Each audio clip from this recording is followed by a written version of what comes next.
Welcome to Pencils and Lipstick. This is a podcast for indie authors. I'm Kat Caldwell, novelist, short story writer, and book coach. Here on Pencils and Lipstick, we're obsessed with all things story, and it is my goal to bring you the writing tips that you need to make your novel come to life. Hi everyone, welcome back to Pencils and Lipstick.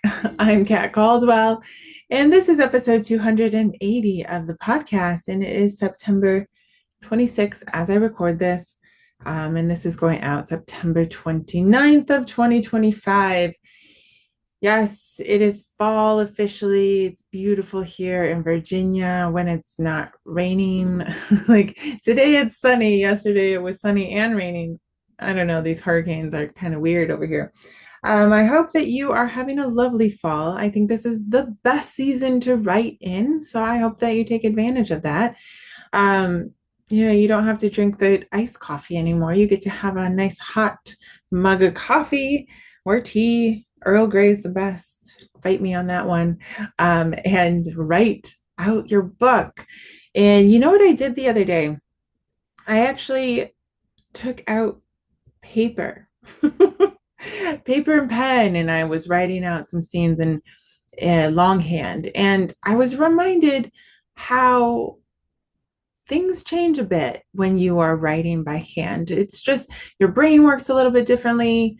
Well, I mean, like your brain is, going 50 miles an hour and your hand is going like a turtle, and you have to sort of figure out how to keep up with that. And the reason that I picked up paper is I was in a coffee shop having coffee, and I didn't want to pull up my computer, but I also lately have had this issue where I'm typing and I'm typing so quickly that I hit a different key and the autocorrect will make it into a different word. And that's kind of annoying because in the moment I don't always see it, but when I go back and read it, I don't always know what I meant to write.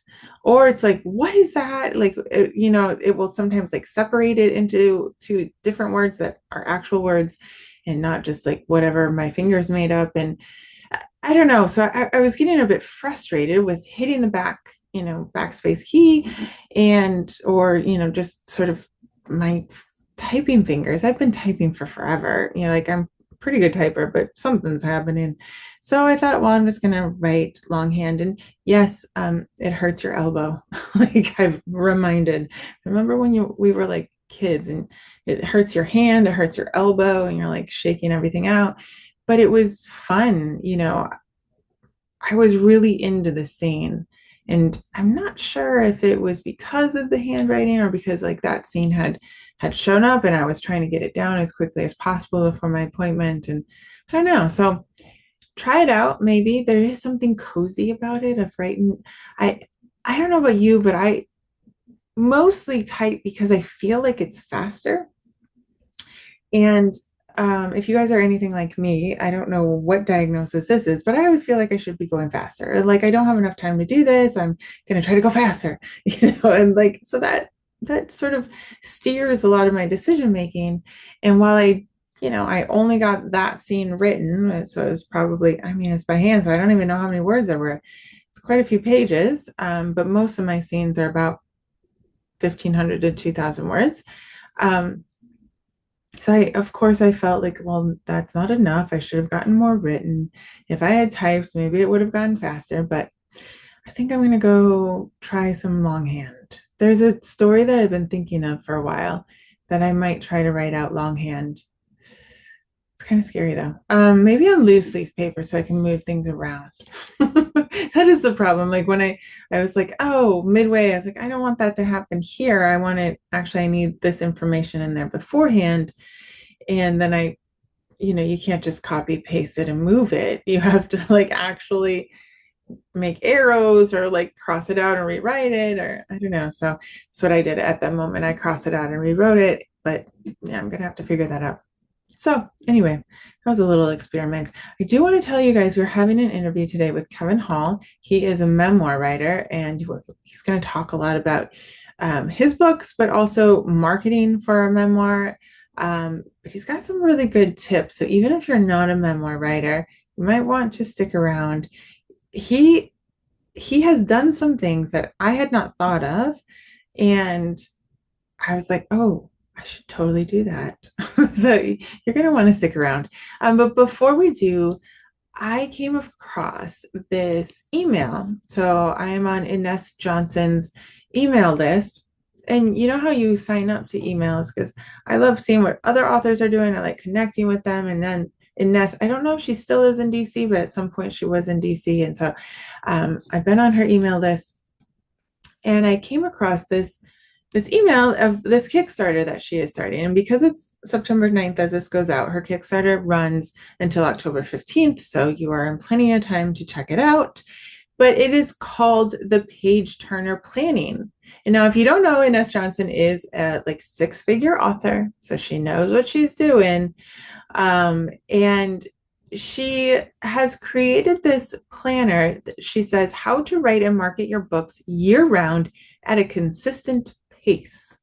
Like, hello, like all of us need this. This is crazy. And like, side note, I'm not an affiliate of Ines. This is her Kickstarter. This is her project, but I just thought it was like eye-catching, and I wanted to share it with you guys in case you're not on her list. So she says, when I first started writing professionally, I did what many authors do. I focus on the book, write it, edit it, polish it, repeat. How many of us do that? Yes. And then she says, pretty quickly, I realized that writing great books wasn't the hard part. Juggling everything else was. Again, yes. So between outlining my next draft, she says, launching the current release, promoting the backlist, and trying to grow a newsletter or show up on social media, I felt like I was always behind. Hello. She's already sold me. So she says she was trying to put together a course, but as she was putting everything of what she knew together,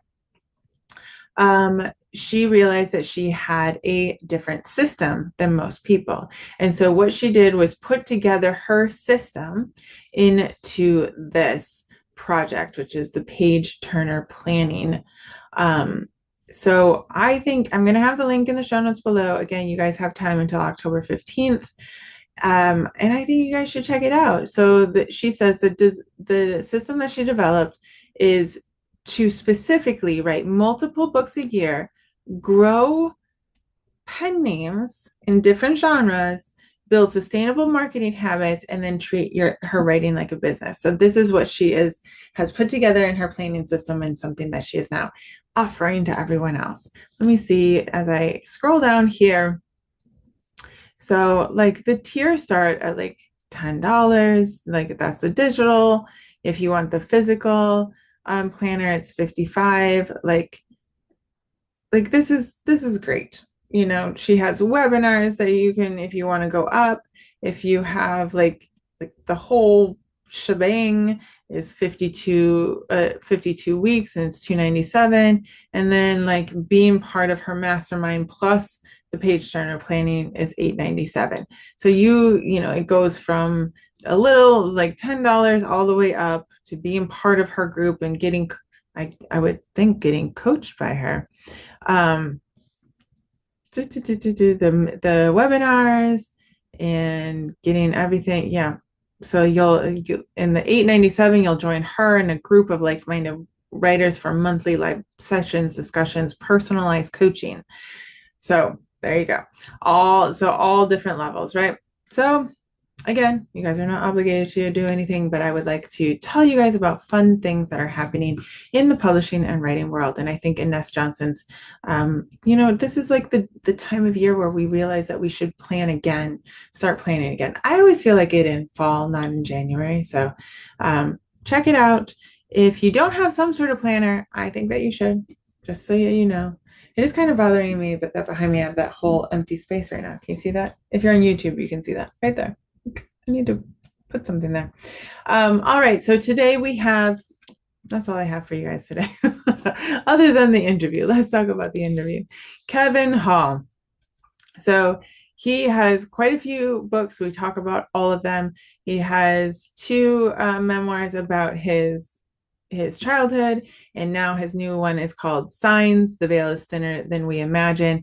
And again, we're not only talking about his books, but we're also talking about marketing habits and marketing ideas that all of us can kind of implement and use for all of our books. So I think you guys are going to have fun.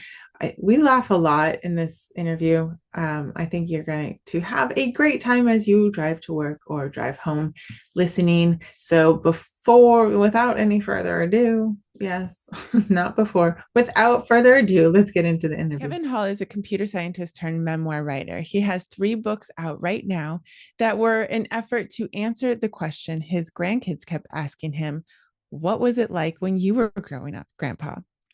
The memoirs chronicle his time as a young boy, a young man, and now he has another one out. Today, we are going to talk about all of them. He all of his books are on sale on all of the major sites, and you guys can find out more about Kevin at kevin-hall.com. The links will be in the show notes, as well as the links to his books. Let's get into the interview. All right. Hello, Kevin Hall. How are you doing today? I'm doing fabulous, Kat. How are you? I'm good. I'm good. We've already been laughing and chatting, so we decided to actually record. So we're good. We are going to talk today.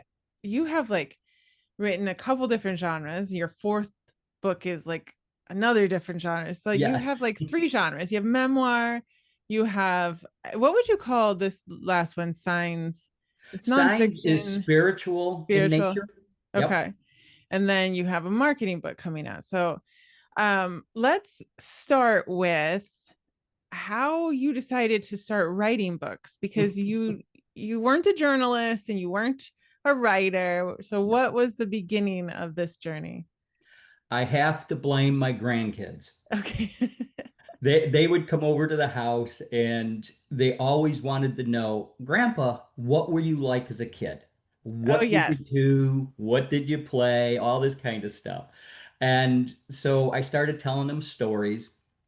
And not knowing if they would remember all these stories, I started to put some of them down, just in the PC.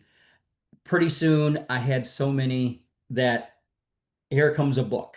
Okay. So that was the first book. It was about my growing up in a little town in New York called Ilion, and Alien. that's down between, think of it between Utica and Albany in that area on the thruway. Okay. And so that took me up until, about 13 years of age. And then my dad's job got transferred to Minnesota. And so I started my ninth high school year out in Minnesota. Oh, By the yay. way, next month I got a 50th high school Do reunion. you? So Out I'm in going Minnesota? back. Yep. It's going to be a whole lot of fun. It's 3 days, it's a whole weekend. Oh, Um, wow. and I started out there, didn't know anybody. Yeah, that's rough for a 15-year-old. It is. And my first day on the bus, I did sit next to a person. He has been my lifelong friend ever since. Really? 54 years now, and he was just out to the house a couple of weeks ago. We've been to his place. He's down in Naples, Florida. We vacationed with his family and Oh, that that's kind of so stuff. So fun. he's just, I mean, he is my brother from another mother, if you want to That's state it awesome. that way. So it Um, was a good move. It wasn't. it turned out to be a good move because that's also where I met my wife when I was a senior. She was a junior. Oh, Next wow. next year will be 50 years for us. That's so crazy. All right. So you never would know that that is how life was going to take you. But I'm sure at the No, beginning you were like, no, why am I moving halfway across the country? no, I didn't. I mean, I'll be honest, I was scared and Yeah. concerned at what was going to happen. Yeah. And I left the school, which maybe had at that time 150 kids in the Okay. graduating class, to a school that was somewheres around 380 kids in the That's, graduating class. yeah, quite the So change. quite a change. But now that became my second book. So Okay. all the stories that happened, and I gotta tell this one. My granddaughter, she's now 16, just turned 16. When we talked about that book, I mentioned in there about dating, and I dated a few different girls in high school. And she looked at me, she says, "Did you kiss him?" I said, "Yeah, that's what you did." That's what dating is. And I had to chuckle at that. It was funny. It's so funny to think of like, and my grandmother would tell me this of like it feels like yesterday, but to the kids, it's something that's history, right? They didn't Hmm. live this. This is history. So it's like it just is such a weird feeling, of like the Yes. 90s feels so far away, the 80s feel even further, like Stranger Things. The kids are like, oh my gosh, like look at what the computers look like back then. And you're like, yeah, Yes. nobody had a computer. They were giant No. things. The 70s even further. The 60s is like, wolf. That's too far away. No. Our school at the time, it was Rosemont High School, Rosemont, Minnesota. They did have a teletype machine Really? connected to the university. I think it was the University of Minnesota. Wow. And we would play some games on it, and they were all word games, but The we liked hearing the yeah. So, I remember that worm thing where, because it was like a pixel per, and it would like yes, go yes. through. That's so funny. Well, So when you were in, so the grandkids sort of got you into writing this, but yes, they did. They but did. what was your experience with writing before that? Like, I had written white papers for my last job, and I was in corporate America for 40 plus years, two different Fortune 500 companies. And I would write white papers. My editors then were management and the marketing department. And so they quite had different. to, yeah, they had to approve it, redline and all this kind of stuff before it could be put out. But Right, right. So very different from telling a memoir. very, very different. So And it how was did you more, go? Sorry, go go ahead. ahead. It was more technical then Yes. as compared to now. Yeah, you're telling people what to do on their job or like maybe writing people up, right? Like, but so when you move into telling a story and like telling a story to two generations from now, like what was that process? Like how did you start that? And Oh, from I kind of sat back and did it chronological to okay. the best of my memory. Yeah. And I mean, I remember writing and what I was in the small town at Christmas time, and my small town had everything. Now, at its peak, maybe 10,000 people, Okay. but it had a movie theater, it had a street of shops, it had Powers News, which you could think about as maybe like a Starbucks today, but Okay. it had newspapers and cigars was its two biggest things, but coffee. Oh. W.T. Grant's National Auto. It had a little mom and pop pet shop with a pet monkey. I mean, this was the coolest little town. And you were always safe. Okay. Everybody watched out for everybody. Yeah. And trust me, if you did something wrong, your parents knew before you got home. Okay. It was that much of a small town. So I remember walking the streets at Christmas time, hearing the car tires slushing in the snow, seeing the people with the rubber boots unbuckled and the long coats hanging down. It's so vivid. So I just started writing it. Yeah. And I wrote all different kinds of things that came to mind. There was one time my mom yelled at me because there were five squirrels with their paws up against a screen door. And what had happened is I was training them in the backyard to come get peanuts out of my hand. And they would come down from the pine trees and take the peanuts. Well, my mom yelled up those stairs, Kevin! And I came down, and all she said, get rid of them. Because, but I liked them. They were my pets. But If the town can have a monkey, why can't you have a squirrel? yeah, and, they need friends, so why not five? So, but these Well, were they're the gonna bring their entire family to you soon if you keep giving them peanuts. Exactly. So these were the stories I Yeah, told and wrote them in there. And then when I moved to high school, just different classes and getting my first car and getting my first job and going right. on dates and meeting my wife, Right. girlfriend at the time, but they are these kinds of stories. And part of the reason I did that, Cat, was because what legacy do we leave behind? Right. And I knew they would remember some of my stories, and they think Grandpa's goofy anyways. So I said, why not leave them these Yeah. books as my words? Now, let's fast forward 10, 20 years from now. They're going to have that little disc that you put on the desk, and there's the hologram of the person, and they're going to be speaking out all the stuff that. Well, yeah, if that's the case, take these, feed it into it, feed a picture of me, and now you got grandpa for the rest of your life. Yeah, that'd be cool. That'd be cool. So that was my first two books. And then Signs came along. Okay. That was different yet, Kat. I've had certain experiences happen. And let me tell you, a couple of them, if they hadn't happened, I wouldn't be here talking to you today. Really? Yeah. Uh, Gas can, the nozzle lit on it. Oh my gosh. Yeah. And I'm holding it. Oh, So, jeez. I quick cup it off, like that to the nozzle, put the flame out, and then put it outside. Now, somebody could say there's a physical reason for it, physics and all this. I had another case where I fell off a bridge. Had I been maybe 2 feet further, I would have hit rocks down below and I probably would not be here. Right. And just these kinds of things. But then we had one, my best buddy and his wife were up. Unfortunately, she has passed since to cancer. But they were up visiting, and we had one happen right in front of them. It was unmistakable.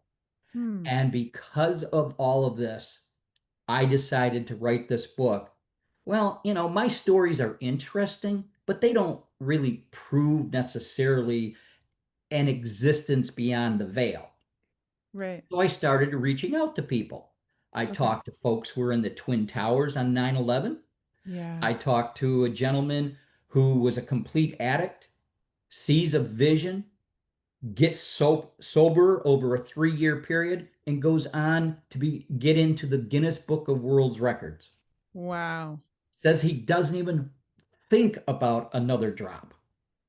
His was Wow. alcohol and drugs. Another gentleman, he's in an airplane and the pilot dies. Now, it was a chartered flight. He was taking his family back home after his brother's funeral. The pilot dies 10 minutes into it. Oh my He, God. he has to take over and land this plane. Oh my gosh.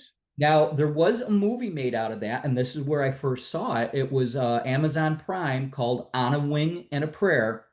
And Okay. Dennis Quaid played that gentleman in the movie. And I tried to reach Dennis in the worst way. I was emailing his agents. I went to his alma mater. I even did his fan club, and his fan club says, "Yeah, I'm the president of the fan club, but I've never met him." Oh no, that's so sad. I mean, I was everything I could think of to get in touch with Dennis because he's had some very interesting things happen in his life. Oh, And that's he was interesting. in the movie, he was the pilot. The pilot's name was Doug White. And or the guy who took over was Doug White. The Okay. pilot had passed. But Doug took over and landed. And when I spoke with Doug, he told me point blank, he says, when you walk in the light, you have no fear. All he had to do was concentrate. Oh Now, my gosh. Well, I will, that's quite a feat as well to concentrate when you don't know yes. how to fly a plane. Now, what's interesting, oh, well, it's not that he didn't know how. He had taken lessons long ago, but on a single engine small plane, and I've taken a few lessons myself, but this was a twin engine, a much Yeah. more complex plane. You're making me nervous just talking about it. Well, I'll tell you, in talking to these folks, my wife will even tell you there was one night I had a talk with one of them, and I just had to sit quiet for a while afterwards. Oh, It was that impactful yeah. to me. the Yeah. stories they told. So these are the stories I write in the book. Okay. And then I have another good friend, happens to be a classmate. She was at her father's funeral, and they had a repast back at her father's house. And come to find out, now the father had remarried, and there was a stepmother involved. The will was nowheres to be found. She Mm. knows there was a will. She starts arguing with with her husband, and there's a credenza that's probably, as she describes it, 12, 15 feet away. Mm-hmm. She says, I am not kidding you. A picture, almost like it flew off and landed about 8 foot from them. Oh So my gosh. she got up to go look at the picture to say, okay, did the glass break and this kind of thing. And by the way, there's no wind. I asked her that, and she says, no, all the windows were closed. She picks up the picture. It's a picture of her dad, her husband, and her on one of the most important days of their life. It wasn't the wedding, but it was when her husband graduated from Pepperdine University, and the father was just beaming. Yeah. And she took that as the message to say, life's too short. Yeah. Don't argue. Yeah. Just get in the moment and love each other. And when I'm hearing all these stories, it's not just me. It's happening all over. Right. And so that's what I put into the book. And that's That, what went into Signs. that's a really inspiring book because you can, with all of the bad news that you can find all without even trying these days, it's nice to find stories that are uplifting and make you think of life as a little bit more than just whatever's happening right now, the arguments or Absolutely. the news or the social media or whatever is Absolutely. And I'm one of these folks, and I don't mind saying this. My wife knows it. Now, my wife and kids are definitely churchgoers. I do not like the modern day church. happening. They, to me, it's almost too commercial. Yeah. And yes, they want to bring people and they want to get them saved. I understand the message, but I have my own time with God. Mm-hmm. And I don't need to hear the drums and the guitars and all that like you're going to a rock concert. That's not me. I don't like that. Yeah. I did go to the Christmas one. Oh, I did like that. They had a choir singing. Yeah. And that took me back to my childhood. And I was raised Methodist. And whenever we would go to church, the minister would be pounding the podium and driving the message home, That's a and John choir Wesley would, legacy there. yeah. So that's how I was raised to be. Mm-hmm. It's more reverent. You showed up in your Mm-hmm. Sunday best, not in pajamas. I mean, and I know. I know. that's not me. That's not Yeah. me. There is something to be said for America's like the country of the extremes, right? So we we have so much freedom and it's so nice, but sometimes we take it to beyond what it should be. Like so Yes. my husband is Spanish, so we spend part of our time in Europe, and there is they still have not blurred that line of reverence and respect for certain things when you are out on the street. If you're going to the gym, there's that, but Mhm. for the most part, you have your street clothes, you have your home clothes. You Yes. don't ever go to mass and see anyone in a hoodie ever. Yep. And it's Yep. not like, somebody somewhere is going to take everything out of context, but there is that you yeah, you can do whatever you want, but you're going to use your freedom to, go to school in your pajamas when scientifically you are actually at your best when you get up, you get dressed, you get prepared.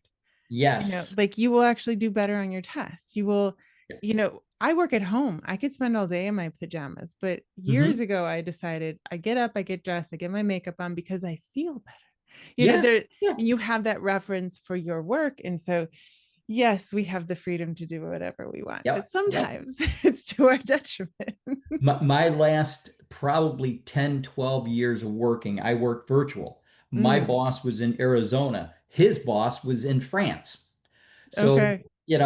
we could work virtual. And I did. Every day I was downstairs, button down shirt, my slacks on for that exact same reason, Kat. Yep. You just feel more prepared. Hmm.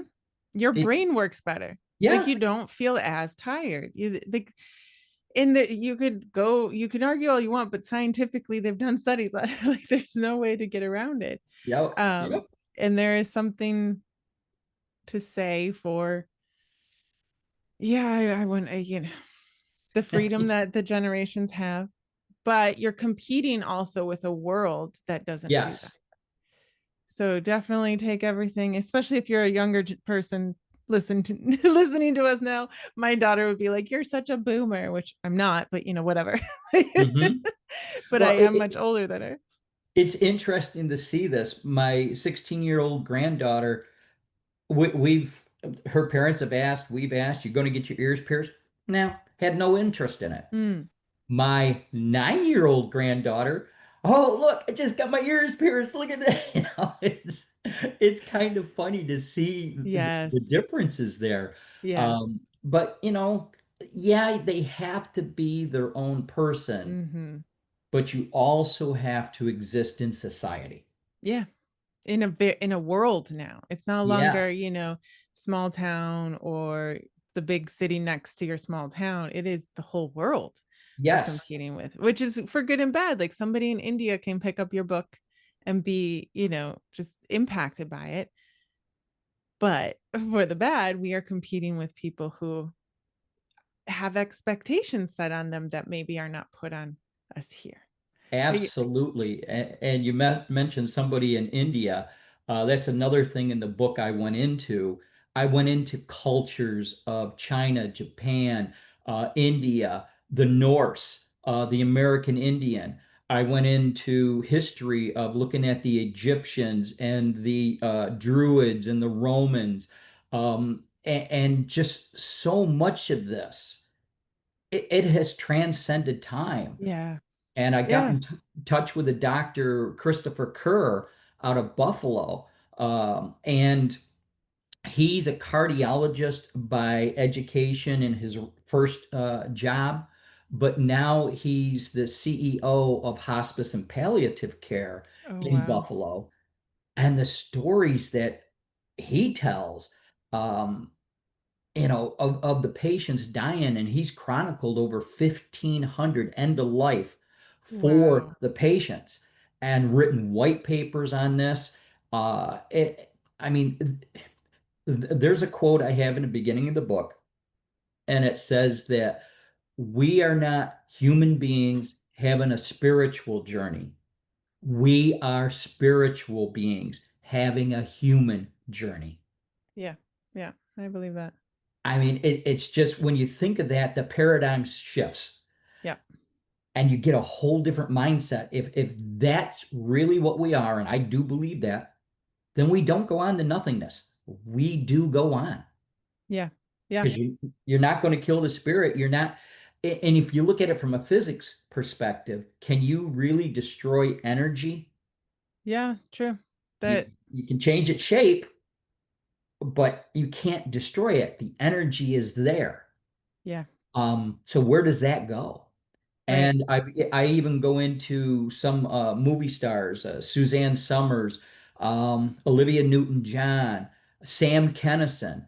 Now Sam's a older comedian, and he was raised Baptist, but then he kind of went that Yep. way. But uh, their experiences upon their deaths and their husband or wives' experiences afterwards, I mean, just okay, Wow. all right. So I put a lot of this into the book, and I kind of think of the book a little bit too as a primer. So if Okay. people have questions, there's certain ways that you can receive communications from beyond the veil. I go into that in the book. Interesting. So a lot that I put into it, and I felt, Kat, like I was being drawn in to write this. Right. And it came out, I mean, fairly quick.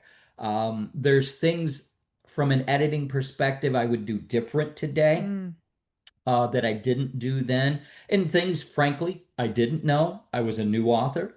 Hmm. I didn't know these things, and but I also tell you now, this will sidetrack into my fourth book. My first book launched April of 2022. Hmm. I have had book sales every month, not necessarily all the same book, but I've got three different books out now. But I have had book sales every month without fail since the start of that. And you know how much I've spent How on much? ads? Zero. Zero. And your genres are not easy to sell, just point blank for any. And I tell all my clients who have memoirs, Yeah. maybe signs is a bit different, reading target audience, right? But memoir is a love project that you have to be willing to understand that Yes. it's not easy to find that those readers. So I'm just being very realistic to everyone. You have to want to get that book out there for a reason for yourself. Yep. It's not impossible to sell it, as you are going to tell us. But it's not a thriller. It's No. not a romance. If you had an ad for a thriller, you get to be like James Patterson, like Yes. it's a little bit easier, right? Whereas Yep. a Yep. memoir, you go, okay, where's my audience and how do I get them to wade through all of Amazon to find my book? So, Yes. what did you do? Because it's only been 3 years. And I Right. would say somebody's listening right now that's like, I've had zero sales Yes. for the Yeah. past 3 years. All right. First, you got to understand writing the book is like this much of a journey. I Yes. mean, it goes on and on. And you just got to accept it. You It's just do. part of it. You do. And you don't, a lot of people are scared of marketing. Mm, And I'm going to tell them, don't be scared. okay. Don't don't think you need to spend a gazillion dollars starting out. You don't. Yeah. And there's going to be a lot of folks out there, very nice folks, meaningful folks that'll tell you, "Oh, let me help you. It'll only be X amount of hundreds or thousands of dollars and we'll get this and we'll do this." Yes, but you got to understand that's their job. That's Yeah. how they make their money.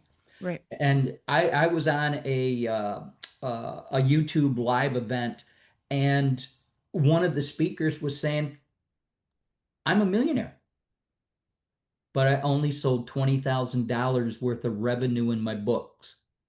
Uh, Everything else is the services they pack around it." yeah, that's what most, yep, yep, absolutely. So what I've done in this book is I've taken the techniques that I've used and put them in. I've kept the book completely black and white except the cover so I can keep the cost way down. Yeah, And one of the jobs I did on editing let me go through and cut out all the flowery words and this kind of stuff so I can keep the page count down, just give you the meat. So right. in their actionable items, I put in how I did it. Like if there's an email, here's the email I sent. Yeah, Copy it, change it a little bit for you, but just copy it and send it off. yeah. Now, let me tell you some of the ways that I do it. One is so simple, so simple. On your email signature line, most folks will put, yeah, my name and I'm an author. Some folks will say, okay, here's my name, I'm an author, here's my website. Good. But on mine, when I'm starting out, maybe not when I got 40 books, but when I start out, I've listed the names of the books and I've put the link to my Amazon author page. Right. So now they can go right there, very quick, easy. Here it is. If you want to buy a book, buy a book. Yep. That's a simple, very simple. And to me, that's just the entrance to the dance. Mm-hmm. But then there's another thing. Many folks go to college. Mm-hmm. Colleges have websites. On those websites is typically an alumni page. Mm-hmm. Go to the alumni page, find the person who manages it, and typically there's an email. send them an email of introduction. And by the way, I included my email in the book. And from that, I have been written up 3 different newsletters that Nice. they, not on my dime, Yep. it hasn't cost me anything. I give Yep. them information, they put it into the newsletter. And let me tell you, the newsletter, it's a little booklet about 20 pages, 24, I think was the highest I've seen, all color. Oh, wow. And That's a they have nice an alumni university. section in there. Yeah. Yeah. And I'll tell you, I did not go to a fancy college at all. I went to a state college. Yeah, me too. So I did that. Boom. Well, and what's interesting about that is they're probably grateful for it Yes, because they they have are. to come up with what to write about for every single newsletter. And they're Yes. probably like, as the writer is sitting at home going, well, I don't know if I should say this. They're sitting there like, is there anything cool we can put in the newsletter? And Yes. they're just kind of waiting for that fateful moment when you'll send the email and they'll go, well, cool, let's write about this person. And Exactly. And there's so much more of that. I go into things like the local penny saver. If you're in an HOA, HOAs have newsletters, mm, things like that. Anything that you can think of. Our area and a lot of more, I'll call it, like larger cities have a magazine typically for that city. Ours is called 585 because that's the beginning of our area code. And it's okay. just the 585 magazine. So what you do is you do the same thing. You get in touch with these folks. Yeah. Doesn't cost you a dime, yet you're Yeah. getting, into the magazine because they're looking for Right. articles. Right, right. And they're waiting for something. You have a note on your website that you went back and asked the local library in Ilion to carry your book. And what has the result been for that? Oh, that one. They agreed to carry it, but none of us expected what happened. Okay. It became, well, they started carrying it in May. The book came out in April. Towards the end of May, they started carrying it of 22. Okay. And how did you get them to carry it? What was your Well, I went down and I spoke with them, showed them the book, and it was on Ilian history okay. because I describe my books as memoir history. Okay. So I include a lot in there of Ilion and the history and that kind of thing, but all wrapped up in my stories. Yeah. Yeah. So And your pitch was like a little more librarian, right? Like these are things that you have to adjust, right? yeah, This yes. is And they embraced it. That's awesome. Well, January, probably the beginning of the second week of January in 23, I'm getting an email from them. My book became the #1 book checked out for all of 2022. That's so cool. Congrats. Yeah, thanks. And when you consider it didn't get in there till May, Yeah. I that meant Kat more to me than any sales has. Right. That my hometown folks felt that much about me that they would check out the book and read it. And the comments I've gotten back, and by the way, I just got some back, about a month and a half, 6 weeks ago. And one gentleman said that he doesn't like to read, and he was on vacation out in Oregon, and he was sitting on the desk, and somebody had gifted him one of these books. He read it. Oh, that's a nice one. I like those. He loved it. Yeah. And then another person commented on it. This person happens to be in Indiana and said, yes, I use that book for my hometown to convince them we do not want urban renewal in my town. Oh, And the reason I wow. state that is I've got a chapter in there on how urban renewal destroyed my hometown of Ilion. Oh, no. And I Yeah. tell people right in the beginning of that chapter, if you're not of this belief, skip this chapter, don't read it. Yeah. But I'll tell you, I've gotten a lot of good comments on that. And the thing that I'm trying to do more now is to get more reviews. And so when people comment back to me, I say, would you mind? Would you please? Yes, doing that. I'll write it even for you. Just put it Yes. You over can there. literally copy paste what you wrote in your email. Please put it on Yes, Amazon. Well, this should also absolutely. be an encouragement to people who are thinking about writing their memoir, or something about their hometown or something about when they were growing up and thinking, oh, nobody cares. But really, a lot of people care. And quite frankly, Yes. it's actually like if your target audience is people who are retired or about to be retired, that is a fantastic audience target because they finally have time to read. They've been Yes. waiting their whole life to have time to read. And you know what? We all love, like, we just sat around looking at old pictures last night. And that was all, like, it's such a magical moment where you're like Yes. taken back. We want to be taken back because it actually helps us with our memory. So reading your book is probably going to help someone be like, oh yeah, we had that in my town too, and encourage them. So listeners need to take this as like their sign, basically, to do it, to step out and write the book or publish it or go down to their library if it's already published, because more likely than not, people are really going to embrace walking down memory lane. Yes. That's Yes. we live for that stuff. We do, and a lot of folks, especially when they start to get up to my age, let's face it, none of us are going to make it off the earth alive. We're going to be True. dead. I know. I And know. but we want to enjoy, and let me tell you, I am enjoying my time. I've been retired now for, what am I, 68 years, 8 years, and just loving what I'm doing. And last or almost 2 years ago, we got a dog, our first dog in Mhm. 40 years. And I mean, we decided to really bite the bullet. It's a husky Malamute mix. Oh my God. Yeah, 70 Keeping you pounds of young. pure energy. Keeping you young. Oh, she is a handful at times, I but she bet. can also be so loving. And anytime I go to hug my wife, if she's in anywhere's nearby, we have to say, "Okay, hug," and because It's she's like, me coming too. running, Me and too. she'll jump right up in. She's Right. part of it. So, Yeah.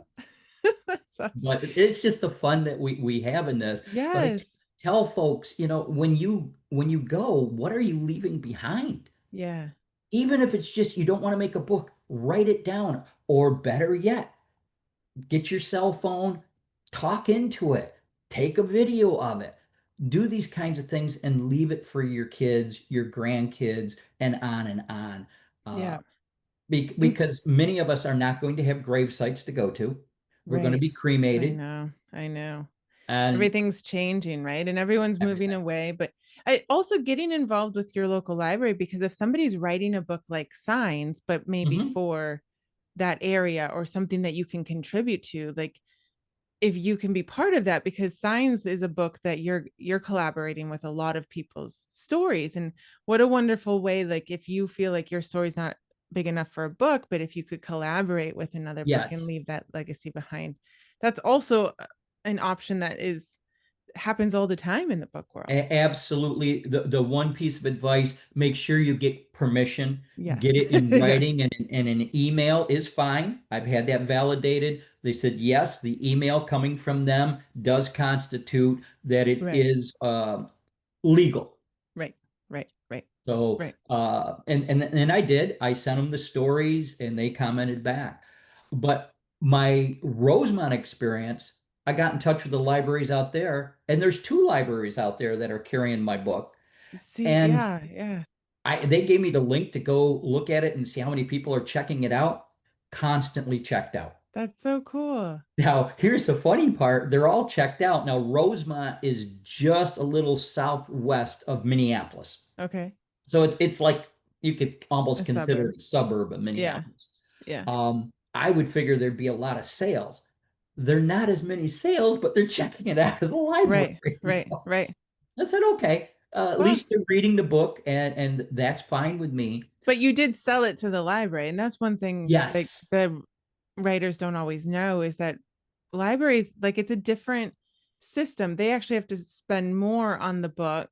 So in the moment that you're selling it to the library, it's actually nice because it's quite a bit more than what you would make from just one yes, sale, right? Because they have to have like that license to constantly check it out. And if people are checking it out, they'll buy another copy because they yes. want to be able, or they'll buy the ebook license, which is nice as well.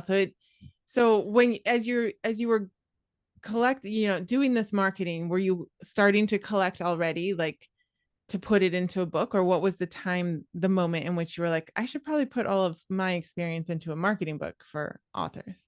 At the time, I was creating my list, and I had a list of like 19 different things that I was doing. Nice. And that's when it kind of hit me one day. I said, there might be a book in this. Yeah. I should tell other people. But it didn't really cement until I was on, oh, there has been a number of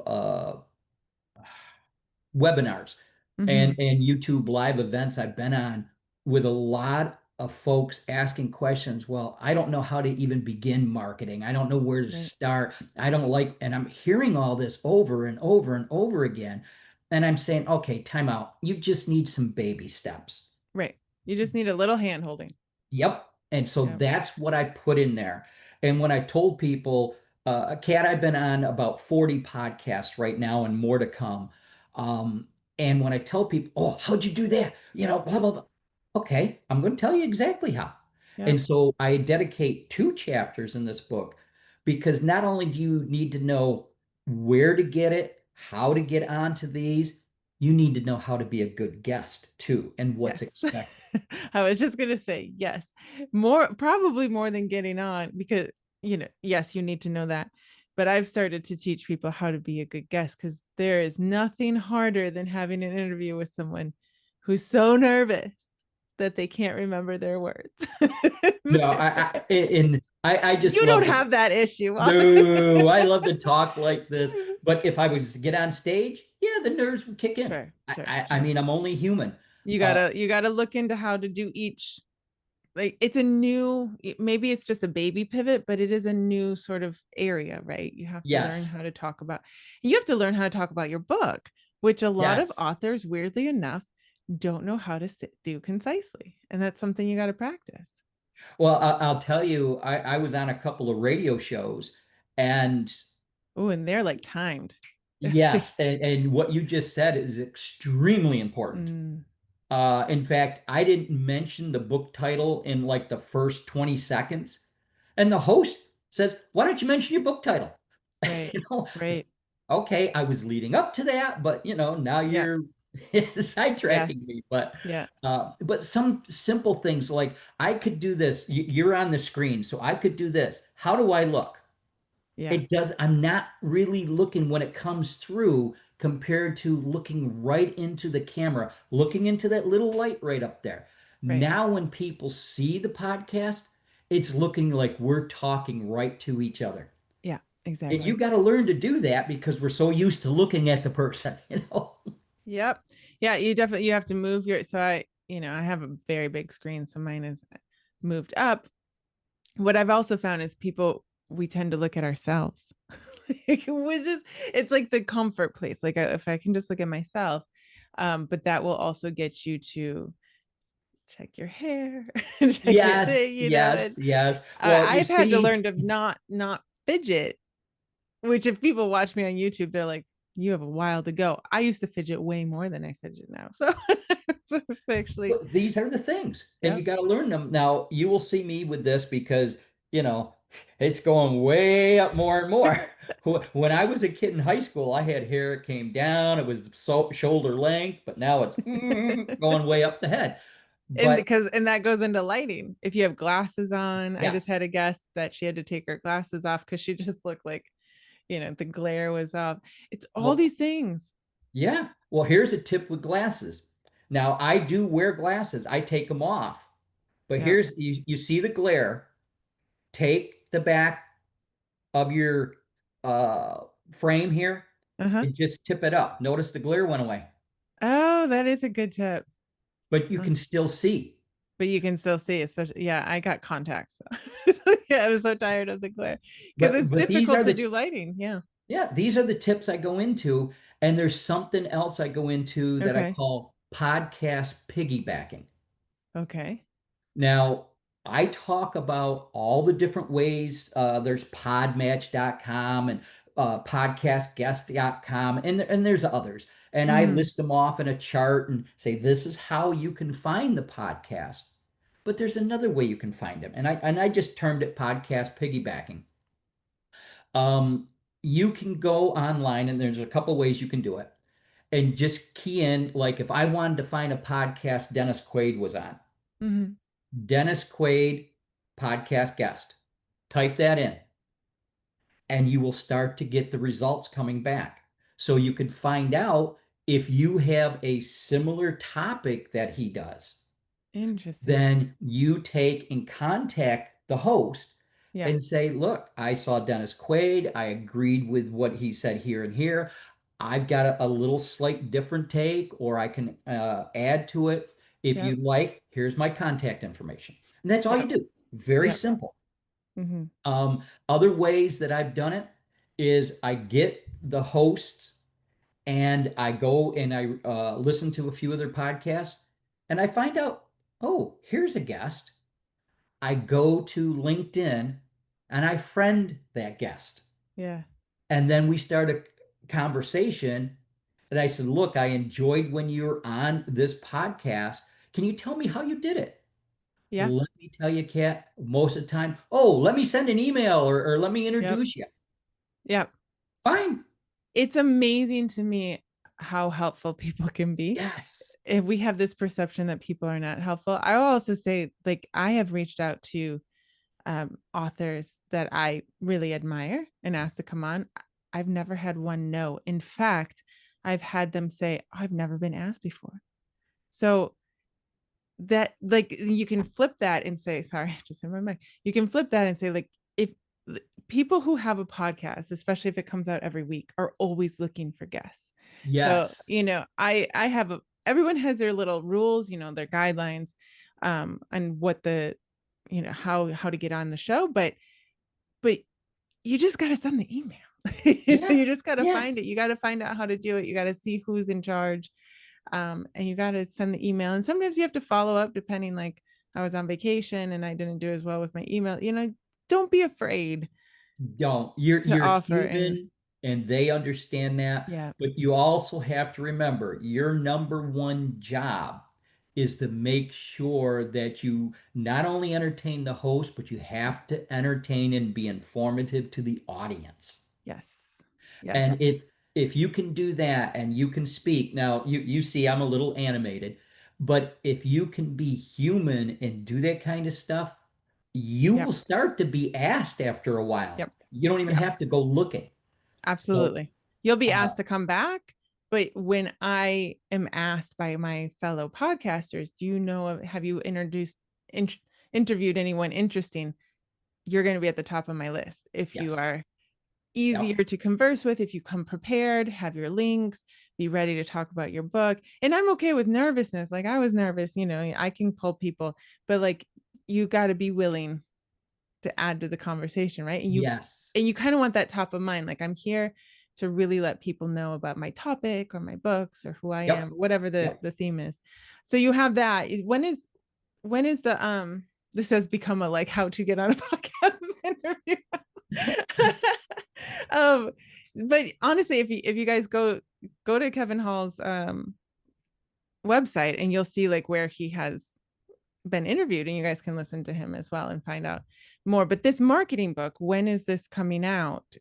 I'm hopeful for it to be out in October, Okay. even if it's late October. And the reason behind that is I want to get it into the Christmas season as a Mm-hmm. stocking stuffer Yeah. for folks that, oh, I know an author, but they're having trouble. Hey, just get them a copy of the book. It's something simple.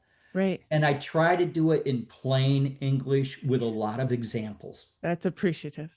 Well, Like, I, I've always been accused of writing the way I talk. yeah.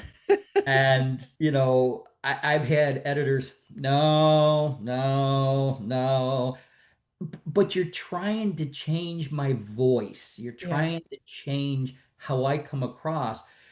And to a certain extent, I will allow it. Mm-hmm. But other times I'll say no because you want me out to speak. You're going to get this. You're You're gonna not get going me. to You get gotta the be, yeah, you polished gotta be book. yourself. Yeah. Yeah. Yeah. So, but I go into a lot of this into the book. I'll give you another real simple one. You won't get any money necessarily doing this, but there's things called little libraries. And Hmm. if you drive around your neighborhood, you see those little, almost like cabinets outside, and there's books in it. Take your extra books, Yep. stick it in it, stick a little note inside. If you like this, go leave me a review Yeah.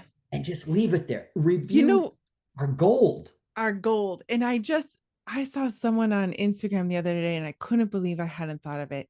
Every time you go to an Airbnb or Verbo, bring a copy of your book Yes, and leave it. yes, And I was like, how had I never thought of that before?